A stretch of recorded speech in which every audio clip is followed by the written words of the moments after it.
agricultural residential college were presented with the idea of a spring connective course where we would get to go out to one of the biggest animal rescues in the country, Best Friends Animal Sanctuary. So I know what you're thinking, who wouldn't want to go volunteer with a bunch of dogs for a week? But we were all oh so open to helping all the homeless animals in need. Hi, my name is Matt. I am an animal science and bio double major at the University of Kentucky. Hi, I'm Morgan and I'm a freshman in the College of Ag.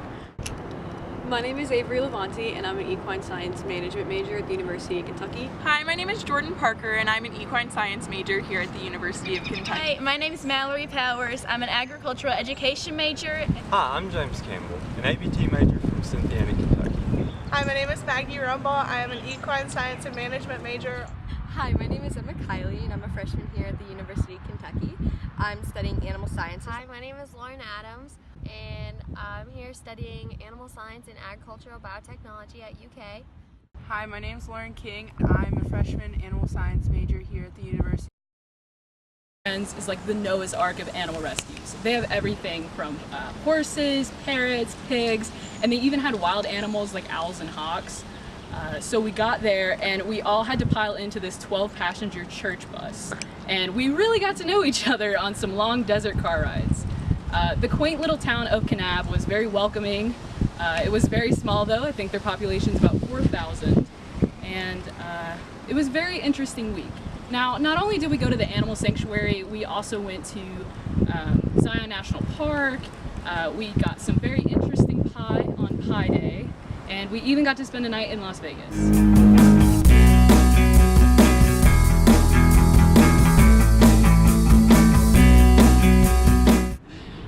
The first thing that we did when we went and visited Best Friends Sanctuary was to visit Angel's Rest, the place where they put to rest eternally all of the pets that have interacted with the sanctuary, come through the sanctuary, who perhaps maybe never found a home. And honestly, that was definitely the most poignant visit of our trip, at least for me. I think it's very special that they have a cemetery that honors the pets in the same way that we honor people in our lives, because pets are the same significance as our family members are in our life. Oftentimes, children's first interaction with death is through the death of a pet, and so pets teach us a lot more than we realize, especially in terms of life lessons. It's hard to lose a pet, and while I was in the sanctuary, I saw gravestones that had the names of pets that I currently have, because Ivy is a common name, or so is George. And that really put things into perspective for me. It showed me that, you know, my pets aren't always going to be around, and I really need to appreciate them while they're here.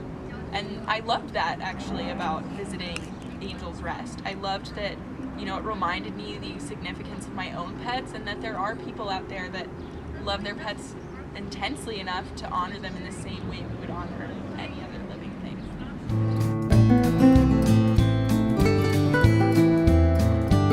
So I'm going to talk a little bit about the tours of each of the different facilities and units at Best Friends Animal Sanctuary. So starting out, we went to the pig and horse units. So I really enjoy learning about the horses and the pigs and the different stories behind each animal. They really understand each animal and take the time to get to know what's unique about that animal.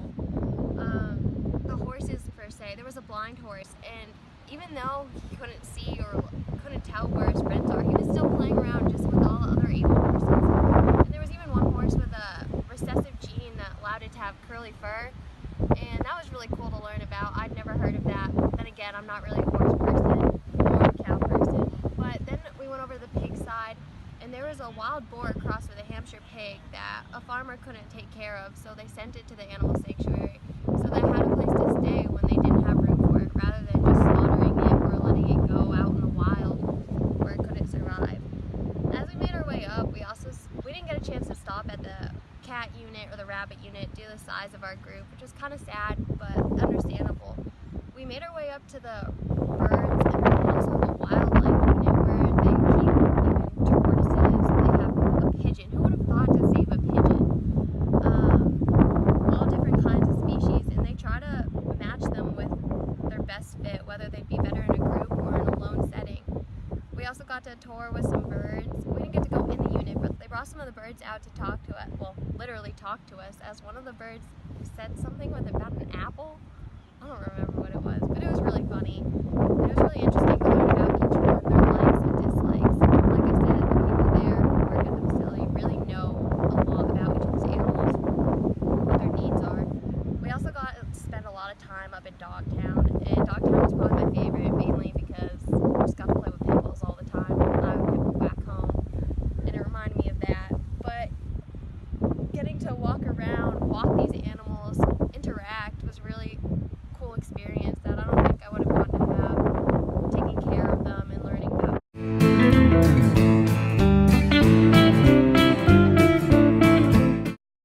So, funny topic, Zion National. Really, none of us were expecting what we saw that day at Zion National Park. We expected something like the Kentucky Arboretum Trail, something low-key, not too strenuous, but we were wrong.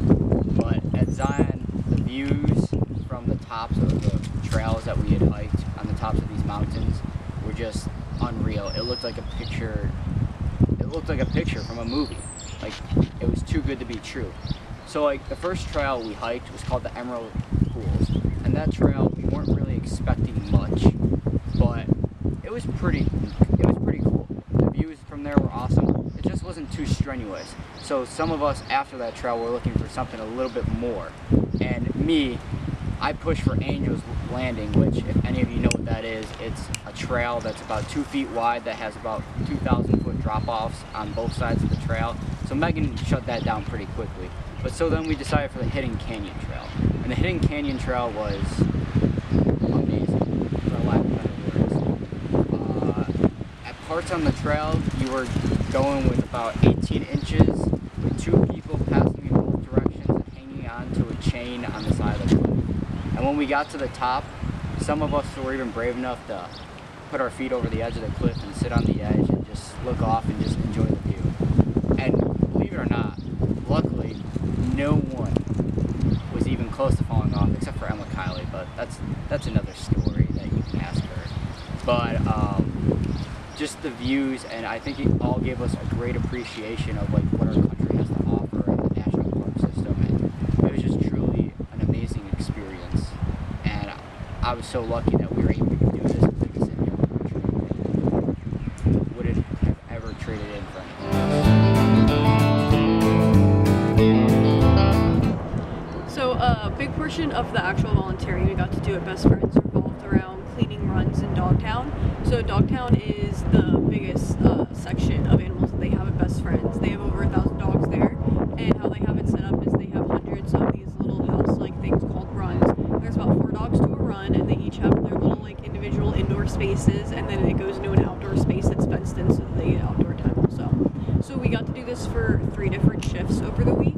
So the first day we did a lot of cleaning out crates, like washing off crates, and digging down the corners of the outside part of the runs, because the dogs like to build the sand up in the corners, and they have the potential to jump outside of their little cages, so we had to dig down the sand in the corner so they couldn't do that. And then we also got to do things like wipe down the walls, clean out water bowls, clean their beds, and stuff like that. The second day, Maggie and I got to clean out one run in particular, and so we had 4 dogs in our run, and it was on a hill, so there was lots of sand in our run on the inside. It felt like I swept like my body weight of sand out of that run. So we did a lot of sweeping of the sand. We wiped down walls, wiped down ledges, cleaned out water bowls, just stuff like that. And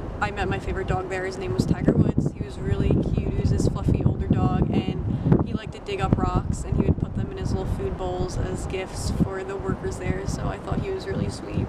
And then on the third day, which was our final day at Best Friends, we got to go to a different part of Dogtown, and we did more of digging the sand down in the corners and more indoor cleaning, like cleaning out water buckets and refilling them and stuff like that. And then we got to end the day taking the dogs with walks. So all in all, I think it was a a lot of fun to be able to help out best friends with cleaning out the runs, because they did say that a lot of the little things that we got to help them out with are things that they often just don't have the time to get around to on their own. So it felt good to be able to help them out in that aspect, and I really think that they appreciated our work. So during the trip, we got to watch a documentary called Champions. It's on Netflix, and I actually highly recommend it, but it is about the Michael Vick case, which, if you all don't know, it's a dogfighting case. And when they busted his dogfighting ring, there were around 50 dogs, I think a little bit more, pit bulls that were involved with the dogfighting, and they were held up in cages in different areas, and there were 22 that were sent to best friends to be rehabbed and hopefully rehomed, but they all had to go through the court system. So several of the dogs weren't able to be rehomed just because of their status as fighting dogs. They were champions, but they were able to live out their lives at best friends and have a good life. It was really eye-opening because there are several places across the country that have breed discriminatory laws, so you can't have pit bulls, and it was really sad to watch that because those dogs, even the ones that had the pit bull fighting name to them, were sweethearts once they got there. They never had aggression in them. They, loved on everyone, wanted to jump on you and play with you, and became great dogs, great family dogs, and were able to be adopted out. Now there were some that, still had that aggression in them just because of how scared they were of everything that they went through and the trauma, but they were able to live their lives out and have a great life at Best Friends Animal Sanctuary. So it was just really eye-opening to see, for me in particular, that there were, the dogs that had that aggression in them originally. You never think that, they will be able to be good dogs because they have had aggression in their past, but for me it was eye-opening to go play with the pit bulls, to know that they are loving dogs when, they might have had a bad past and they have been rehabbed to be able to go to families. So one of the cooler things that Sanctuary allowed us to do was take some of the dogs on walks. On a particular day we were there, we were allowed to take a dog named Rowan on a walk through one of the trails they had there on the side. On this trail back through the canyon, there was a little rock maze that they called the Labyrinth. It was created by one of the founders of Best Friends Animal Sanctuary, and it was meant to have more of a mental help than it was to confuse you. See, we were told to think of a problem right before we walked through. Of course, I chose one that was pressing to me, and it was really causing me to struggle. After our leader told us to begin walking, I started walking through, keeping this problem on my mind. After each twist and turn, it seemed as if this problem became less and less impactful on me. After we had came out of this labyrinth, I was serene and felt at ease with whatever the outcome of the problem was. This was really cool because just by walking, it affected our mental serenity and changed the way that we viewed our problems. And it wasn't just me, it was everyone on our trip that felt this way.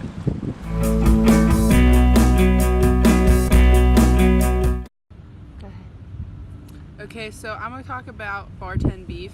The bartend beef part of our trip wasn't actually planned. It was just suggested by one of the volunteers at Best Friends, and it was a pretty interesting thing. On our last day of volunteering at Best Friends, we traveled to the southern part of Utah, and we spoke with a man named Braden, and he told us about bartend beef and how they are raising grass-fed beef in Arizona. And you wouldn't think about cows in a desert surviving pretty well, especially on grass. So he was explaining their system, and that actually they have hundreds of thousands of acres that these cattle freely roam and graze, and then they bring them in, and then instead of selling them off to feedlots, they sell half of them off to feedlots just to supplement income.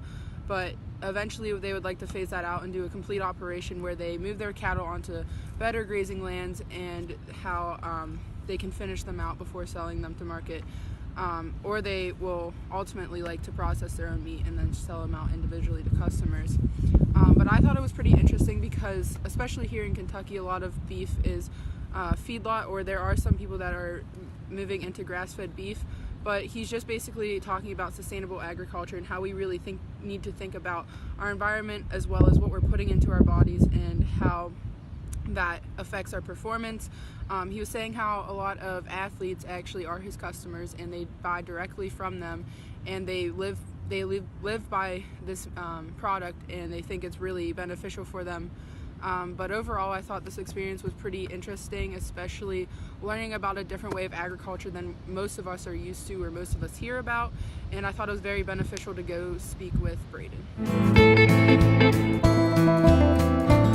But we went to Vegas, and that was a great way to end the trip. Like, great way to unwind after all our hard work at the sanctuary, and it was really cool. Like, I've never been to Vegas personally, and to be able to see like all the lights and all the different people from like around the world, it was just incredible. And we were walking around, like everything was just lit up, people were bustling and hustling everywhere. Like, I've never seen so many people in one place except maybe New York, but that's different. And so we went to some of the big, like, well-known hotels, like the Bellagio and the Venetian. So at the Bellagio, it was incredible because, like, the thing that I remember most vividly was the garden, because we would walk over like this little bridge and like flowers on every side, and I didn't know they were real, so I picked one. It's real. And there was this giant head bush, kind of a lady. It was cut to make look like a lady, and it was just amazing because she was like holding this orb, and it was just incredible. Like, I couldn't believe it. And then the other hotel that we went to was the Venetian, which was even cooler because Jordan mentioned that there would be gondolas inside this hotel. I was like, yes, a gondola. I've always wanted to ride in one of those because I thought it was the cart that goes in the sky and carries you from like one point to the other. So I'm like looking around at the ceiling of this hotel. I'm like, I wonder where it is. And then Jordan and Matt run over to the bridge by the river inside the hotel. I know there's a river inside a hotel. It's weird, but cool. And they're like, look, there's the gondola. So I was like, that's a boat. That's not a gondola. And they're like, that's what a gondola is. I was like, really? I was kind of upset, but it was still really cool because like they had outfits and it seemed like you were like in Italy, and then you'd walk like 10 feet to the right or something and you're in a new part of the world, and they painted the ceiling to look like skies, and it was just amazing. Like, I've never seen anything like it, and I don't think you can see anything like those hotels anywhere else in the world, and I'm glad I got to experience that, and it was a great way to end the trip.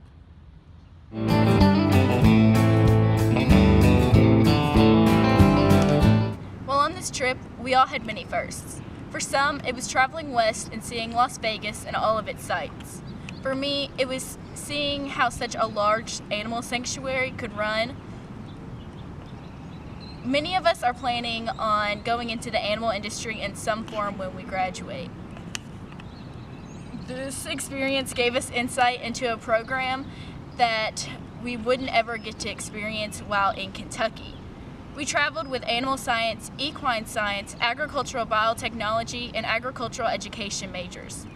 All 10 of us can agree that what we learned will benefit us in the future, whether it's as a vet, in the lab, or in the classroom.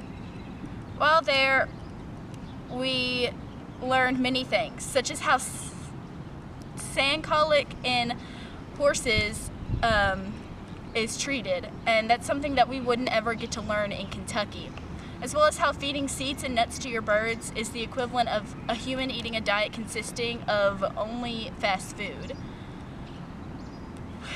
While there, we were spending our time shoveling dog runs and sanding wind chimes. At the time, these tasks seemed very small, but to the sanctuary, these were big things that helped them in the long run.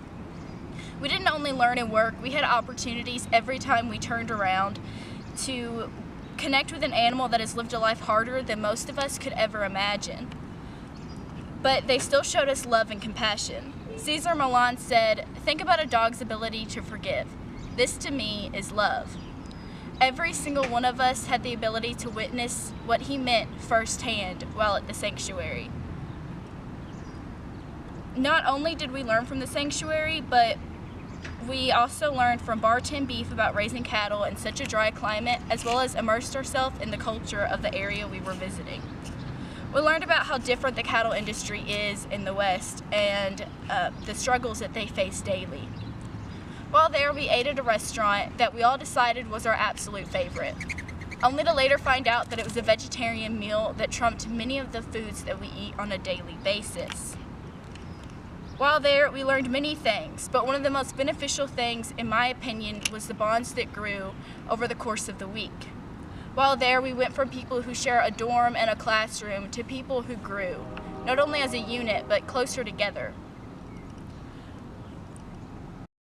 Right back to the car from the airport, instead of sitting in silence, we were laughing and joking with the same enthusiasm, if not more, than we had on the first day. From hiking, shoveling dog runs, and silently cheering on our team while at dinner, we grew bonds and made memories that will impact us and every single person we meet in the future.